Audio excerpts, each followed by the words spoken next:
natu beeka akkamitti akka biyyaati ishee fide maal keessa akka isheen turte natu beeka jechuudha. Hin beektani isin sagalee ishee geessan malee hin beektani. Garuu mucaan biyyaati bitamtee fudhee jira jechuudha. Maadaamii ishee amma fiddeen haaraatti birrii 2,500 fiddeen baay'een keessanii waa'ee mucaa royyoo irratti kaan keessanii Oromoon akkabittiin akkas wal go'a biyya namaa keessatti kan jettanii gadditanis jirtanii kuni waa'ee Oromummaa ilaallatu. An dhugaa dubbachuu fi akkamitti akka miidiyaa kanarratti nama gorsaa oolu haga beekumsa kiyya takkaatti hin beektu jechuudha. Haa ta'uuti mucayyoo kana isin maalummaa isheen beektani. Mucaani biyyaa bitamtee natti ergamteetti haa ta'uu as geesse akkasumatti ta'e haa ta'uu ani hin beeku.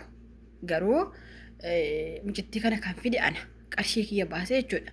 Maaliif deebii akkasii ta'uuf namoonni baay'een keessan Oromoon akkamitti akkas wal godha biyya namaa keessatti ka biyyaallee akkasii asitti illee nagaa kaan keessan immoo mana ijaazaati immoo mana arabaati kan jettan illee ni jirtanii mana ijaazaa waggaa meeqa mana ta'a waa'ee mana ijaazaa hin beeku ani xalabaa hojjechuu jira warri na beektanii warri na hin beekne tarii gaaffii isinitti ta'uu danda'a waan hara mucayyoollee xalabaa jirti jechuudha.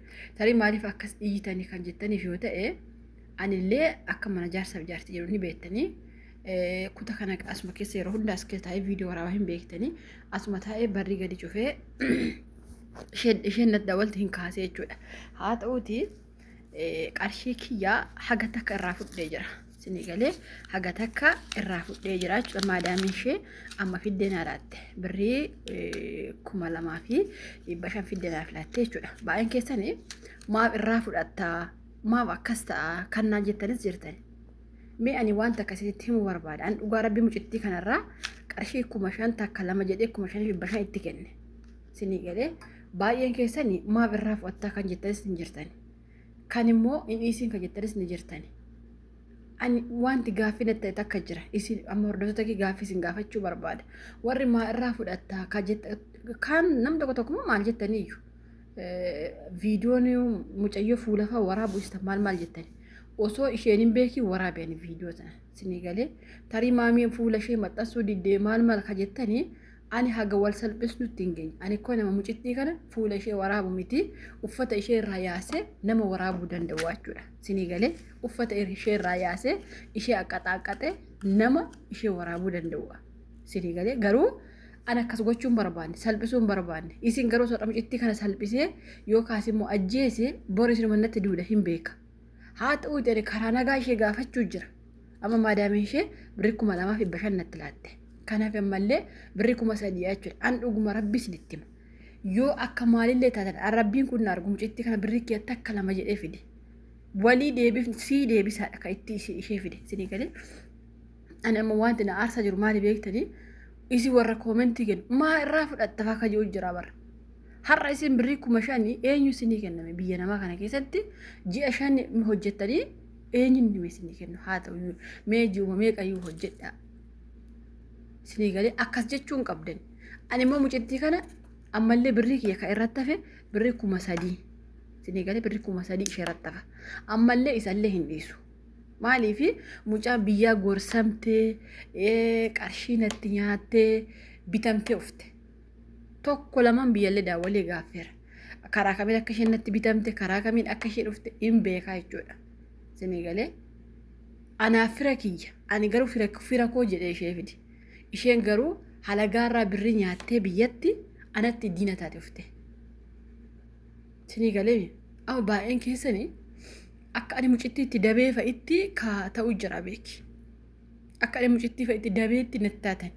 An dhugaa rabbii yeroo isheen haadha maaloo haadha kee jettuyyuu isheetti dubbachuu qaanfadhe. Maaliif rakkoo mucittii natu beeka akkamitti akka biyyaatti ishee fide maal keessa akka isheen turte natu beeka jechuudha. Hin beektani isin sagalee ishee geessan malee hin beektani. Garuu mucaan biyyaatti bitamtee ufte. Isinii galee biyyaatti bitamtee qarshii nyaattee ufte. Nama natti bites agayeera. Daawwales gaafadheera. Akka isheen biyya kanatti achi hin dhufne akka isheen deebisee hin dhufne achitti ajjeesi nama jee bitee ergees agayee jira. Isinii galee kanaafuu isinii tarii warri koomentii namoonni seenaa kiyya hin beeknes jiraachuu dandeessan. Ani ikkoo isinittiin aaru bara.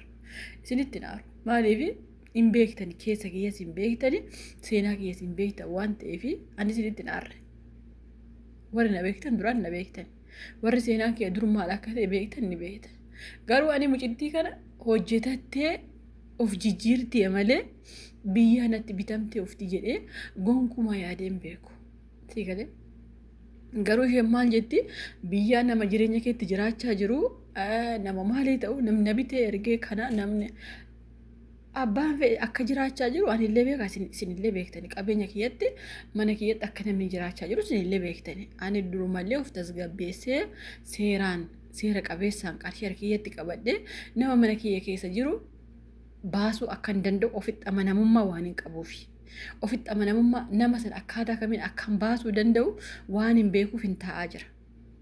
Garuu namuma achuma keessa ka isheef halagaa isheen immoo naaffiraa qarshii har'a nyaattee borumattuuf jette ani koo birree kana jettii kanarraa fudhadhe sooromuuf miti.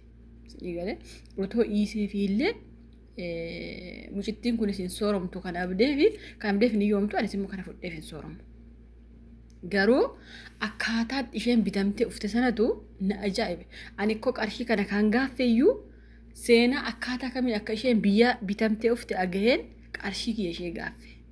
Dura yeroo biyya jirtu naaf deebistaadha. Haa ta'uyyuu malee garuu deebisee immoo mucittii kanarraan fudhuu of haa jijjiirtu haa dalagattu akkasittiinidha. Sinigaleemi of haa jijjiirtuudha. Garuu mucittiin nama of jijjiiru osoo hin taane nama addunyaa kanarra naanna balleessuufi.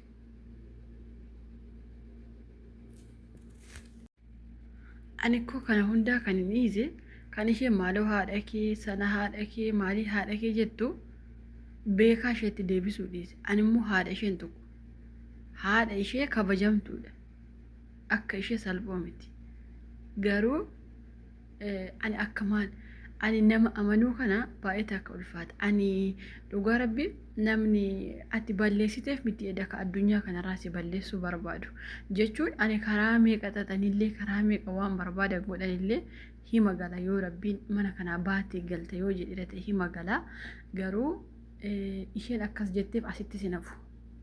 Isheen amma si ajjeesaa maaliif yeroo meeqa ufte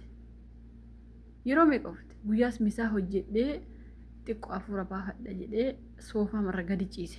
Bakkuma kana jechuudhaan dhugaa rabbi isinitti bakkuma kana gadi ciisee asuma kana ishee arge ofuma biratti ishee argee jechuudha. Ofuma biraa ishee argee daddafee ol ka'ee taa'e. Yeroo meeqa ufte yeroo meeqa har'a miti bara har'a miidiyaa ramcittii kana baase malee hannagaaduu jammarte yookaas immoo naganuuf inni rukutuuf kan isheen kaate ji'a afurii oli erga ofirratti ishee argachuu qabe. Garuu anuma kana keessa darbee calliseetuma viidiyoo kiyya hojjetadhaa hojii kiyya hojjetadhaa baqa malee mucaan turteetti jechuudha. Ergi nagaaduu jalqabdee na rukutuuf har'a garuu isinitti gadi baase har'a reefu gadi isinitti baase jechuudha. Ani koo sodaa kanaa miti. Dhugaa rabbi isiniin jedha sodaa lubbuu miti.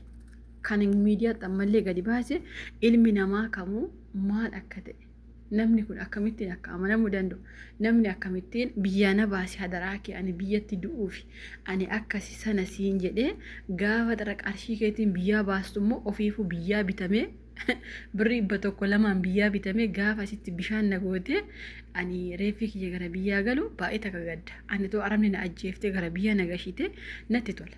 Dhugaa rabbi kuni rakkoon qabu.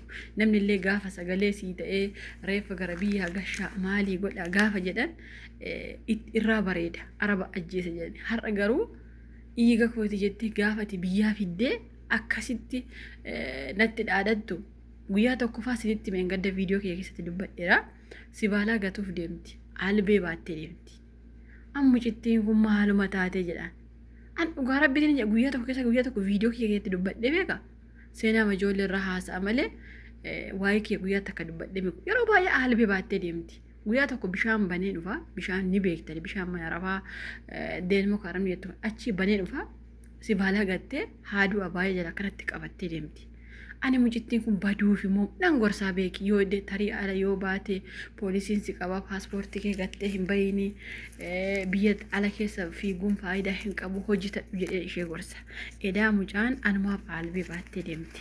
isinii galee mucaan ka albee baattee deemtu anumaa fi jechuudha. Ani garuu kana hundaa osoo ofirratti hin baratiin naannoo waggaa meeqaa taa'e.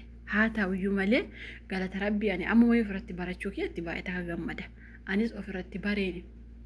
Dursa biyya daawwalee seenaa isaa gadi fagoodha. Guyyaa biraa isinitti himaa viidiyoon kiyya deemira waan ta'eef guyyaa biraatti isiniif biyya daawwalee akkaataa kamitti akka ishee irratti bare. Ani akkanuma miidiyaa irratti gadi hin baafne beeki. Akkuma itti miidiyaa irratti hin finne. Warri immoo maaree budiddee maafuula ishee akka itti waraabu diddee warri jettee ani ko namni maannaan jedha. Beeki isi warri koomenti barasa tarii warri nan beekne ta'uu mala sagalee kiyya bichaa beektanii qaamaan nan beektanii warri qaamaan na beekan maannaan jedhanii mucittii achi fuute akkas goote naan jedhan ta'inna ka jedhamuuf ani ko fuula ishee yooksaa fi malee mucittii nama naan ol taateef miti garuu kan nama ajjeesummoo nama namaan gadiiti isiniyyuu beektanii kana kanumaan xumuraa akka isiniif galuufi warri immoo qarshii maa gaafatte sana warri jettanis deebii isiniif ta'a jedhee yaada warri immoo mana ijaazaa dhabu maal jettan manuma arabaati warri na beektan ni beektanii warri nan beeknes immoo paaspoortii kiyya tokko lamaan gadi isinitti agarsiisa jechuudha manuma arabaa waggaa 9 ol hojjedhee haa ta'u garuu ani salphoo akkasii namdeetti jedhee gonkuma yaadeen beeku dhugaa rabbii ani ko mana kana shakkamanatti maal taatennaa yaa rabbii lubbuun kiyya maal ta'a jedhee shakka malee biyyarraa namni natti bitamee biyya arabaa ufayee gonkuma yaadeen beeku garuu firri kiyya natti bitamuu aara malee halagaa sootee rakkoon qabu firri dhiigni kee ati ujijjiirettee gara biyya arabaa fidde gaafa qarshiitiin sitti bitamee dhufu bichaa si gaddisiisa dhugaa rabbii innaa akkasiin jechuu barbaada hordoftoota fi kabajamtoota kiyyaa yaadni isiniin galle isinii gasheera jedhee yaada hedduu kaasta waan ta'eef isinii deddeebiseera jedhee yaada dhugaa rabbii ani namni ilmi namaa kun of eegee hin danda'u an lubbuu kiyyaa rabbumatti kennee jira isinis akka amantii keessanitti naaf gadda akka rabbiin na eegu lubbuu abbaan hin eegne immoo rabbi eegu rabbi na haa eegu jechuu barbaada. Wanti jiru kana ammaaf kanuma qarshii immoo birrii 2,500 namitti natti ilaalteerti birrii kaafe birrii 3,000 3,000 sanallee kanaa booda abbaa du'a malee birrii kiyyarraa fudhaa jechuudha warri immoo biyya namaa keessatti akkas taatanii kana gootanii warra jettanii ani namayyuu gorsaa oola waan ta'eef karaawwan jalaan deemne ammallee yeroo kunne hin cabsine maalii ta'ii sanata isheetiin hin jenne afaan kiyya isheetiin dabarsine garuu qarshii kiyyaaf immoo har'allee ta'e boru duubatti akka hin deebine beekuu qabdani baqa kanuma maaliif baay'een keessan qarshii kanamaatti goota sana kana waan naan jettaniif ani koo kan mucaa koo gate waggaa meeqas taa'u qarshii barbaacha tarii isinirraa hafeera ta'uu danda'a warra akkas jettanii ani dhugaa rabbii duraan birrii takka illee irraa fuudha jedhee hin yaanne amma garuu ragi abbaan fide hagan harka kiyya ga'ee jira kaafellee hin fudhaa biyyaatti immoo waan isheen goote ufte tokko lamaanis gaaffee jira ishees ganaa morma qabee gaaffaa jechuudha kanaafuu oromoon biyya namaa keessatti akkas wal go'ee maali waa'in oromoof waa'in koo nama hin ilaallatu ani koo haqa kiyyaaf akkas ta'uu jira qarshii kiyya isheerra jira malee tolaan mitii jechuudha allafaa kee isheen tuute haadha ishee abbaa ishee illee tuute kan immaa koo arrabsaa jirullee isheedha kan maatii koo arrabsaa jirullee isheedha maatii isheen arrabsine viidiyoon hin jira tokko lamaan kanaafuu na uffishaasiniin jechuu barbaada waan akkasiin irraa eegama jedhee gonkumaa yaadeen beeku an nama gorsaa oola seenaa ijoollee irraa dubbisaa oola malee wanta akkasii na mudata jedhee yaadee hin beeku ammallee gara fuulduraatti waan balagee hin dubbaddu isheellee hin lolu hin rukutu kana beekuu qabdanii isheerraa immoo rabbiin na haa eegu malee isheen nama qophooftee ufte jechuudha biyyumarraa qophooftee ufte isheenii akka isheen qophooftee ufte hundumaayyuu beekadhee jira akkasii hundi keessanuu haga walitti deebinutti turtii gaarii.